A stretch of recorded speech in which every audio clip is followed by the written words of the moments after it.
안녕하세요. 원래대로라면 지난 토요일에 결혼식을 올렸어야 했을 20대 후반의 여자입니다.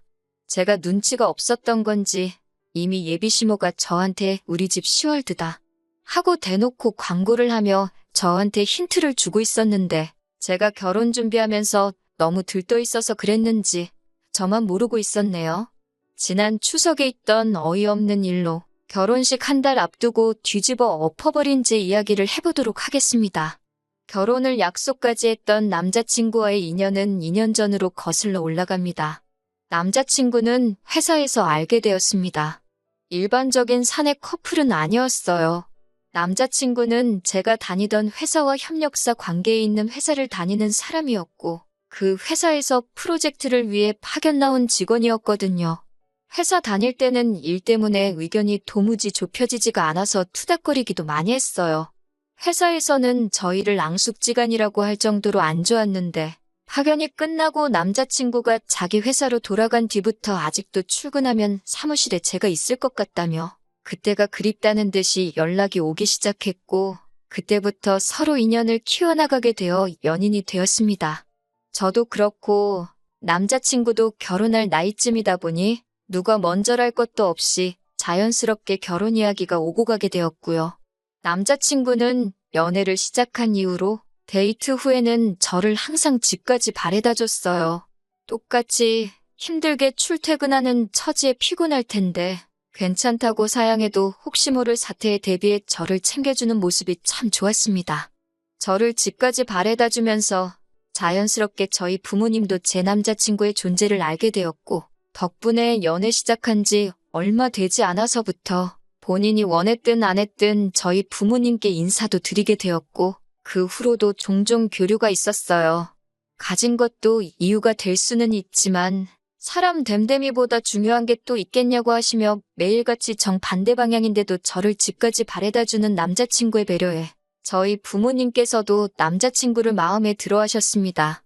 연애기간 1년하고도 몇 개월밖에 되지 않지만 저희 부모님께서 남자친구를 마음에 들어 하셨다는 게 그 무엇보다 결혼을 결심하게 만든 가장 큰 이유 중 하나였어요. 부모님이 반대하는 결혼은 하고 싶지 않았거든요. 남자친구는 지방 출신이고 직장을 서울에 구한 후 혼자 자리 잡아 살고 있기에 제가 남자친구 부모님께 인사드리러 간 적은 따로 없었습니다. 그런데 본격적으로 결혼 이야기 나오기 시작하고 나서야 시간을 내서 처음 인사를 드리러 갔어요. 저희 친가나 외가 통틀어서 남자는 하늘 이러는 친척도 한 명도 없었고 명절 때도 정말 가족들 모여서 하는 행사라는 생각이 들 정도로 서로 돕고 화기애애한 분위기였어요. 그런 걸 보고 자라서 그랬는지 남자친구 어머니를 봤을 때 아들 사랑이 각별하신 분이구나 싶었지 눈치를 채지 못했습니다. 회사 자체만 두고 보면 제가 다니는 회사 규모가 훨씬 더 크거든요. 그러니 남자친구도 파견직으로 저희 회사에서 잠깐 머물렀던 거고요. 엄청나게 금액적으로 차이가 있는 건 아니지만 당연히 규모가 큰 회사를 다니는 제가 연봉도 남자친구에 비해 더 높았습니다. 그런데 예비시모는 남자친구 밥 잘 챙겨주고 해야지 나가서 돈을 잘 벌어오는 것 아니겠냐고 하면서 제가 남자친구 뒷바라지를 해야 한다는 듯이 말씀하시더라고요. 그때는 그게 시모 자리가 그런 사람이란 것도 모르고 그저 남자친구가 떨어져 살다 보니 나에 대한 이야기를 잘 전하지 않은 거라고 생각했어요. 그래서 제가 예비시모한테 제 수입이 남자친구보다 더 많고 회사도 훨씬 안정적인 곳이다 보니 아마 결혼 후에도 맞벌이 생활을 유지할 것 같고 경우에 따라서는 수입이 많은 제가 일을 계속하고 남자친구가 전업을 하는 게 정황상 더 맞지 않겠냐고 말했어요. 저는 이 말에 제가 돈 얼마 더 번다고 비꼬려고 했던 생각은 하나도 없었고 정말 현실적인 말을 전한 거였거든요. 그런데 돌이켜 생각해보니 아마 이때부터 예비시모랑 저랑 어긋나기 시작했던 것 같네요. 예비시모가 조금 흠칫하는 것 같았는데 남자친구가 중간에 껴들면서 분위기를 환기시켰어요. 첫 인사 자리인데 벌써부터 돈 이야기를 하느냐고. 그런 건 결혼 준비하면서 하나씩 차근차근 이야기하면 되지 않겠냐고 하면서 인사하러 온 자리니까 심각한 이야기 나누지 말자고 하면서 말이죠. 저는 딱히 심각한 이야기라고 생각하지는 않았습니다. 사실을 전하는 게 잘못된 건 아니라고 생각했으니까요. 아무튼 예비 시모는 부모님은 뭐 하시냐, 노후 준비는 다 되었느냐 같은 일반적인 질문을 해왔습니다. 회사에 입사할 당시에도 면접 질문이 이렇게 쉬지 않고 나온 적이 없었는데 며느리 자리 면접 보는 기분이었습니다. 그러다가 예비 시모도 질문할 게 다 떨어졌는지 한동안은 정막만 맴돌고 있었어요. 식사도 끝났는데 예비 시모는 아무 말도 못하고 안절부절하고만 있길래 더 하실 말씀이 있으신 건가 하고 자리를 바꾸겠냐 물어봤어요. 밥도 다 먹은 식당에서 이러고 있는 것보다 차라도 한잔하면서 여유롭게 대화를 나누는 게 좋다고 생각했거든요. 그런데 예비 시모는 저한테 여기 있어야 한다고 하면서 제 신우될 사람이 이쪽으로 오기로 했는데 차가 막히는 것 같다고 말해주더라고요. 예비 신우 만나는 건 남자친구도 저한테 말해준 적이 없고 예정에도 없던 일이라서 당황스러웠지만 어차피 먼 길 내려왔는데 내려온 김에 한 번에 만나고 가는 것도 방법이겠구나 싶었어요. 예약한 식당에 어머님 옆으로 테이블 세팅이 하나 더 되어 있던 게 저는 예약할 때 미스가 있었구나 했는데 알고 보니 예비 신우가 처음부터 동석할 계획이었나 봐요.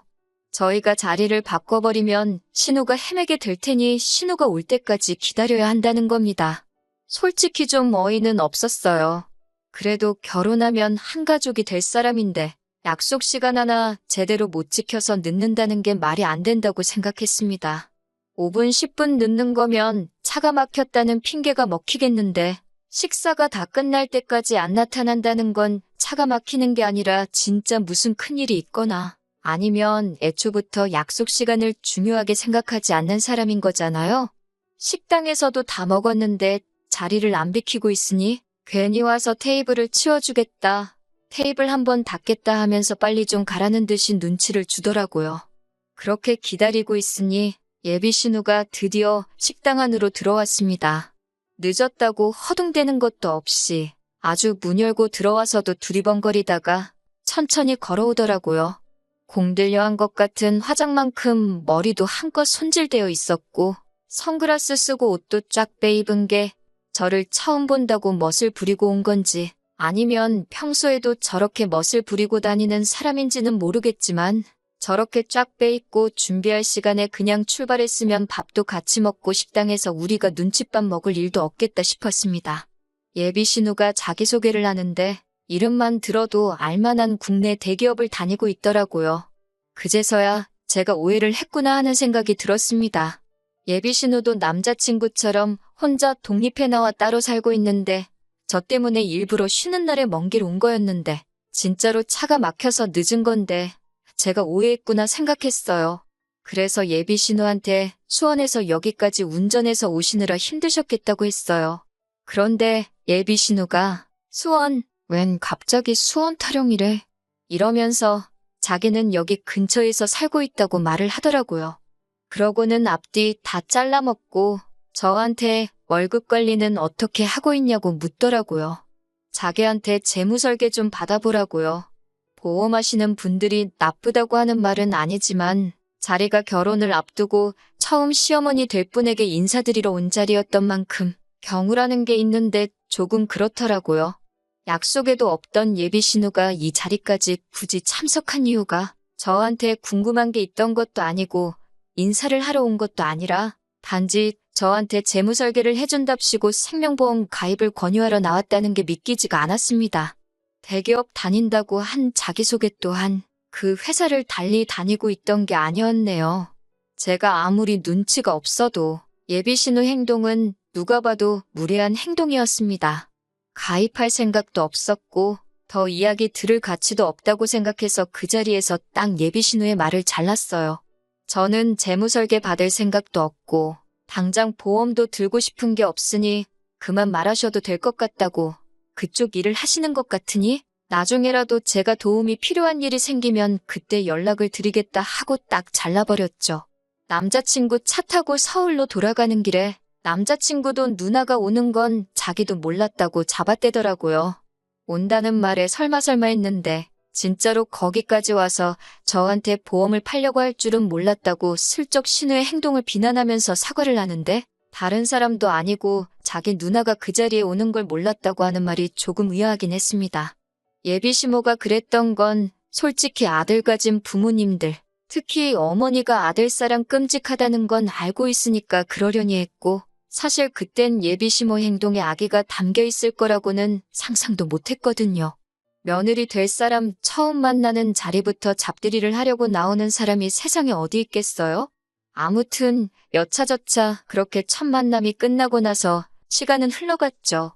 그리고 양가 상견례 날짜가 잡히게 되었어요. 장소는 남자친구 본가에서 예비 시부모가 수배해 놓는다 했습니다. 거리가 꽤나 되다 보니 사실 양가의 중간 어디쯤에서 만나는 방법도 있었지만 거리가 거리이니만큼 남자친구가 자기 차로 모시겠다고 했고 저희 부모님도 그럼 오랜만에 좋은 공기도 살겸해서 다녀와도 좋겠다고 하시기에 그렇게 하기로 했어요. 그런데 상견례 장소라고 도착을 하고 나니 저는 주차장에서부터 경악을 금치 않을 수가 없었습니다. 도착한 곳이 동네에 있는 곱창구이 집이었거든요. 설마 했어요. 주차장만 공유하고 건물 안에 따로 적당한 장소가 있는 줄만 알았습니다. 남자친구 따라 들어가니 곱창구이 집 안에 이미 시부모님이 자리 잡고 앉아서 저희를 기다리고 계시더군요. 조용하게 방이 따로 있는 것도 아니고 그냥 시끌벅적한 평범한 곱창구이 집이었습니다. 자리에 앉으니 예비 시모가 한다는 말이 상견례도 결혼식도 따지고 보면 허례허식 아니겠냐고 괜히 폼 잡는다고 맛도 없는 한정식집 같은 데서 만날 바에야 평소에 좋아하고 먹고 싶은 거 먹는 게 최고 아니겠냐면서 이 집이 그래도 동네에서 소문난 맛집이라고 설명을 해주더라고요. 저희 부모님도 당황하신 듯해 보였지만 듣고 보니 그 말도 맞다면서 그냥 웃어 넘겨주셨어요. 저는 그 와중에도 혹시 신호가 와서 영업 같은 거 하지 않을까 테이블 위에 세팅부터 살펴봤습니다. 인원수대로 준비되어 있는 게 정말 다행스럽게도 신호는 안 오는 것처럼 보였어요. 양가 어른들이 처음 만나는 의미 있는 자리를 가지고 그걸 허례허식이라고 말하는 것도 어이가 없었어요. 더더욱이 남자친구는 상견례 장소가 다른 곳이 아니라 곱창구이 집인 걸 이미 알고 있었으니 저한테 귀뜸조차 해주지 않았다는 사실이 실망스러웠습니다. 이런 데서 상견례를 할 거였으면 차라리 제가 시가하고 저희 집 중간쯤 위치되는 곳에 분위기 좋고 조용한 곳으로 예약이라도 했었을 텐데 말이에요. 저희 부모님이 괜찮다고 웃어넘기지만 않으셨으면 자리 박차고 일어났을 겁니다. 그나마 다행인 건 그래도 자리의 중요성을 알고는 계시는지 중요한 대화가 끝날 때까지 따로 식사는 시작 안 하시고 상견례다운 이야기를 주고받았다는 거예요. 결혼식은 애들 직장이 서울이니 서울에서 올리는 게 좋겠다던가부터 시가 쪽에서 오기 편하라고 대절버스를 보내겠다는 이야기, 애들 반반 결혼하기로 했으니 예단 예물은 생략하고 대신에 서울에서 결혼식 올리는 만큼 저희 쪽에서 결혼식 비용을 하겠다. 이런 이야기가 오고 갔고 예비 시모도 어떻게 결혼식 비용을 한쪽에서만 대느냐 하면서 꾸민비로 어느 정도는 저한테 돌려주겠다 하는 정상적인 이야기가 오고 갔습니다. 식사가 끝나갈 때쯤에 남자친구가 슬쩍 누나는 오늘 안 오느냐고 눈치도 없이 물어보더라고요. 안 오는 것 같아서 마음 놓고 있었는데 예비 시모도 아니고 남자친구가 지 누나를 찾고 있으니 어이가 없었어요. 예비 시모는 기다렸다는 듯이 안 그래도 한번 인사는 시켜드려야 하는 거 아니냐 하시면서 자리에 부를까 말까 하시길래 제가 오늘만 날이 아니니까 신호는 없어도 되겠다고 중간에 말을 잘라서 겨우 무마시켰네요. 저희 부모님도 제 행동에 뭔가 눈치를 채신 듯 식사까지 다 끝났는데 오라가라 하는 것도 아닌 것 같다며 저한테 동조를 해줘서 남자친구 누나가 오는 것까지는 어떻게 잘 무마가 되었습니다. 자리는 나중에 마련해보자고 했고 상견례는 그렇게 잘 흘러갔네요. 서울에 다시 도착해서 그날 저녁에 남자친구한테 제가 자기 누나랑 잘 지내면 좋겠다는 듯이 이야기하더라고요. 시자 들어간다고 벌써부터 그렇게 싫어하는 티를 낼 필요가 있느냐며 뭐라고 하는데 너네 누나가 첫 만남에 나한테 보험가 있거니만 안 했어도 나도 그렇게 행동하지 않았을 거다 말하니 저보고 너무 그 사람이 하는 일을 가지고 사람 됨됨이를 평가하는 건 나쁜 버릇이라고 저를 가르치려고 하더라고요. 누나가 뭐 등쳐먹으려고 하는 게 아니라 정말 도움이 되는 거니까 도와주려고 하는 일을 가지고 너무 나쁘게만 본다나요? 이제 한 가족인데 자기 얼굴 봐서라도 한두 개쯤 가입하는 거 어려운 일 아니지 않느냐고 하는 거예요. 한두 개쯤 들어줄 수 있지요. 그런데 제가 어머님 처음 만나는 자리라든지 양가 어른들 처음 만나는 자리에서 영업하게 두는 게 맞는 행동이냐고 따지니 더 말은 못하더라고요.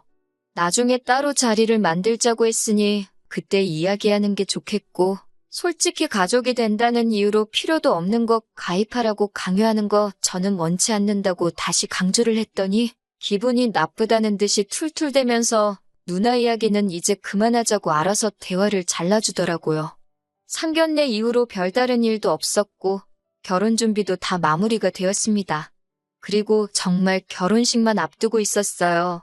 그런데 얼마 전 추석에 기어이 일이 벌어지고 말았습니다. 예비시댁의 연휴 중에 한 번은 찾아가야 되나 말아야 되나 고민이 되었습니다. 마음 한편에서는 왠지 과일 바구니라도 하나 들고 시댁을 찾아뵈야 하는가 하는 의무감이 들기는 했는데, 솔직히 같은 서울에라도 있다면 생각이라도 해봤겠지만 차로 몇 시간을 가야 하는데 엄두도 나질 않았어요.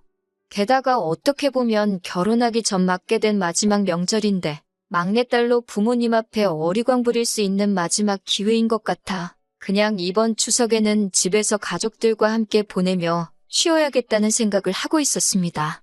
그런데 명절 연휴 시작하자마자 남자친구가 저희 집 앞이라고 연락이 왔습니다. 속으로 엄청 뜨끔했죠.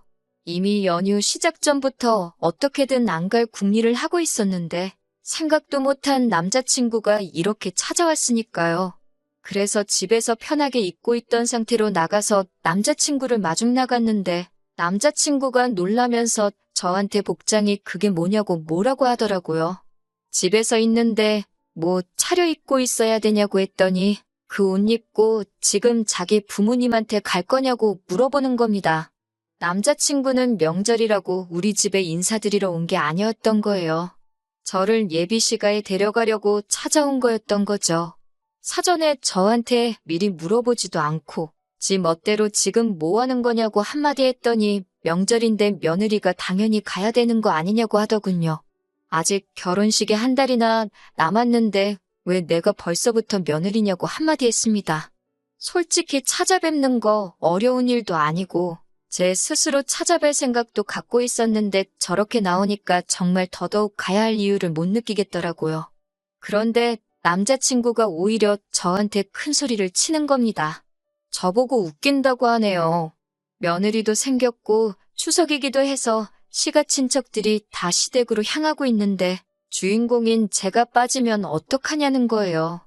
그러면서 한다는 말이 제가 빠지면 우리 엄마 체면도 말이 아니고 온 가족들 음식 준비도 우리 엄마 혼자서 해야 하는 거 아니냐고.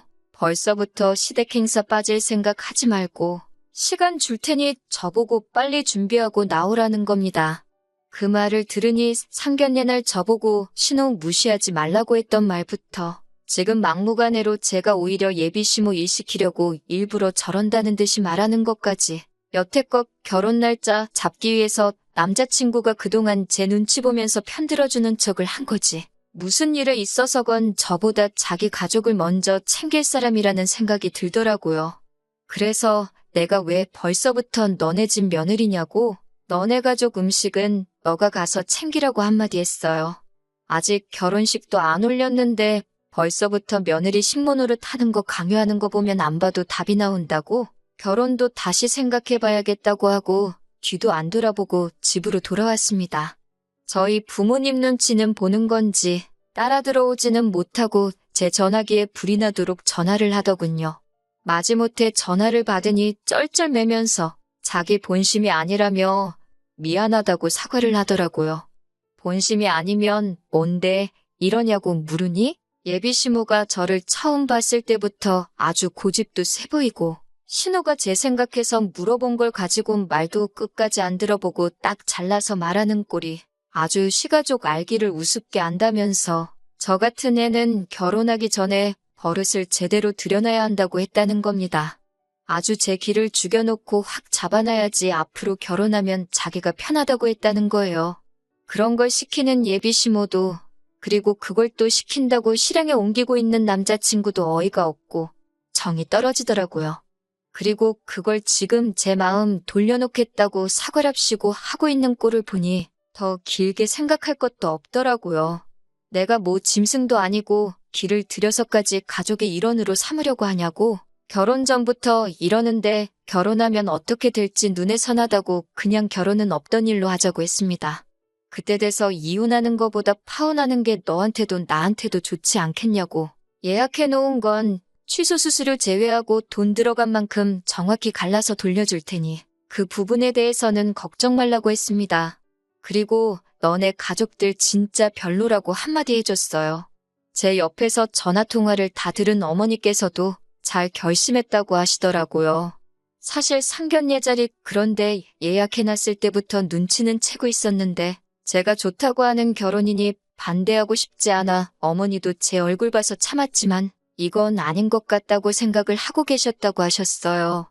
제가 부모님이 마음에 들어하는 사람과 결혼하고 싶어 했던 것처럼 저희 부모님께서도 제가 좋아하는 사람하고 결혼하길 바라셨던 거예요.